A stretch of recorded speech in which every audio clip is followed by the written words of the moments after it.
कब्रिस्तान की कहानी।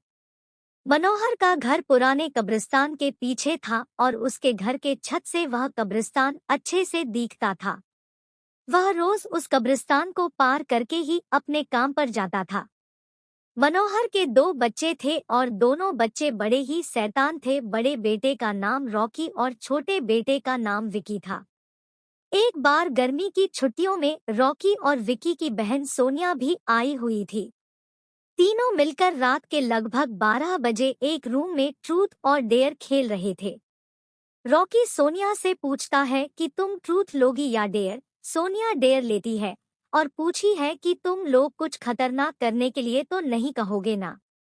रॉकी, ये हुई ना बात तो जाओ अब छत पर से घूम करके आओ और छत पर रखे गमले में से फूल तोड़कर लाना होगा, तभी हमें पता चलेगा कि तुम छत पर से आई हो। सोनिया, छत पर से तो कब्रिस्तान दिखता है। नहीं, मैं नहीं जाऊंगी। रॉकी और विकी दोनों सोनिया को छत पर जाने के लिए जबरदस्ती बोलते हैं।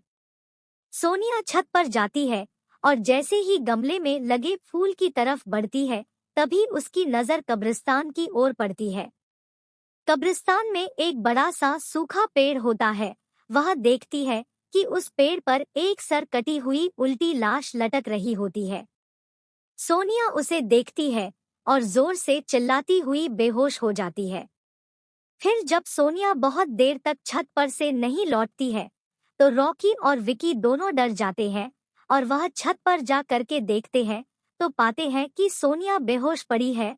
वो तुरंत मनोहर को बुलाते हैं और सारी बात बताते हैं। मनोहर, तुम तीनों को ऐसा खेल खेलने की जरूरत क्या थी? और रॉकी, तुम तो जानते हो उस कब्रिस्तान के बारे में कैसी कैसी खबरें आती है, फिर भी तुम सोनिया को रात में छत पर जाने के लिए क्यों भेजा? रॉकी, सॉरी डैड, मुझसे गलती हो गई, हम आगे से ऐसा नहीं करेंगे। मनोहर, और फिर कभी दोबारा ऐसा काम किया तो तुम दोनों को उसी कब्रिस्तान में छोड़ आऊंगा। अच्छा सोनिया बेटी, ये बताओ तुमने वहां ऐसा क्या देख लिया था कि तुम वही बेहोश हो गई? सोनिया सहमी हुई हालत में मनोहर को सारी बात बताती है कि उसने क्या देखा। मनोहर ने उस कब्रिस्तान के बारे में ऐसी खबरें पहले भी सुनी हुई थी, इसलिए वह सोनिया को डांटता नहीं है और बच्चों को संभल कर रहने की सलाह देता है। एक दिन मनोहर को काम से छुट्टी मिलने में देर हो जाती है और उस दिन उसे ऑटो भी नहीं मिलता है। वह पैदल ही घर की ओर चल पड़ता है। इधर विकी और रॉकी दोनों आपस में बात करते हैं।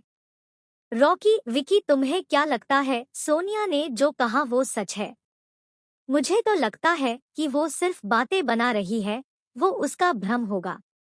विकी, अरे नहीं भाई, तुमने उसकी हालत देखी नहीं, एक दिन भी और यहाँ रुकने को तैयार नहीं हुई। मुझे लगता है कि उसने सच में कुछ देखा होगा।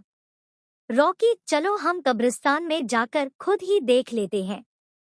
विकी, अरे भाई, तुम पागल तो नहीं हो गए हो? मुझे अपनी जान बहुत प्यारी है, मैं कहीं नहीं जाऊंगा और तुम भी मत जाओ। विकी के मना करने के बावजूद रॉकी नहीं मानता है और वह अकेले ही कब्रिस्तान की ओर चल देता है। कब्रिस्तान का दरवाजा खोलता है और अंदर चला जाता है। वह उस पेड़ की ओर भी देखता है जिस पर सोनिया को सर कटी हुई उल्टी लाश दिखी थी। रॉकी खड़े होकर उस पेड़ की ओर देखता है, तभी एक अदृश्य हाथ उसके पैरों को पकड़ लेता है। रॉकी डर जाता है और जोरों से चिल्लाने लगता है, बचाओ, बचाओ, छोड़ दो मुझे, मुझसे गलती हो गई, मैं फिर कभी यहाँ दोबारा नहीं आऊंगा। दूसरे कोने पर एक कब्र होती है जो कि खुली हुई होती है। उसके ऊपर खून लगा हुआ होता है। वह अदृश्य हाथ रॉकी को खींच कर लाते हैं और उस कब्र में ढकेलने की कोशिश करने लगते हैं। रॉकी चिल्लाता है, छोड़ दो, मुझसे गलती हो गई, मैं फिर यहाँ कभी नहीं आऊंगा, मुझे मत मारो, मुझे जाने दो। मनोहर काम से पैदल घर पहुँचने वाला ही होता है। जैसे ही वह कब्रिस्तान से गुजरता है, उसे रॉकी की आवाज सुनाई देती है। मनोहर, ये क्या? ये तो रॉकी की आवाज लगती है, ये तो कब्रिस्तान से आ रही है, मुझे जा करके देखना चाहिए।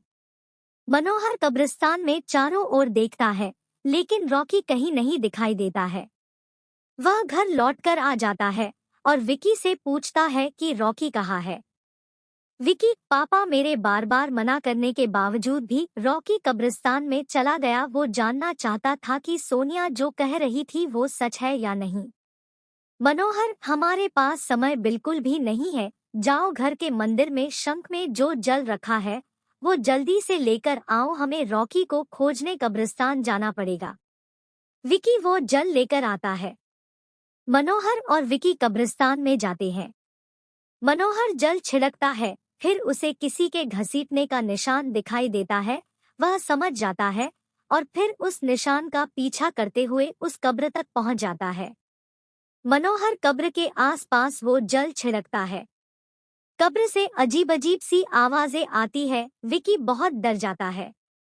मनोहर, मुझे लगता है कि श्रापित प्रेत आत्माओं ने रॉकी को इस कब्र के अंदर कैद कर लिया है। हमें जल्द ही इसे निकलना होगा। तुम ये पवित्र जल आसपास छिड़कते रहो, इससे हमें वो प्रेत आत्माएं कोई नुकसान नहीं पहुंचा पाएंगी।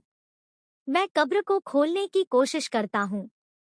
मनोहर उस कब्र को खोलने की बहुत कोशिश करता है। अंत में वह कब्र खुल जाती है। उसके अंदर रॉकी लथपथ बेहोश पड़ा होता है। मनोहर रॉकी को लेकर हॉस्पिटल जाता है। उसकी हालत बहुत गंभीर होती है।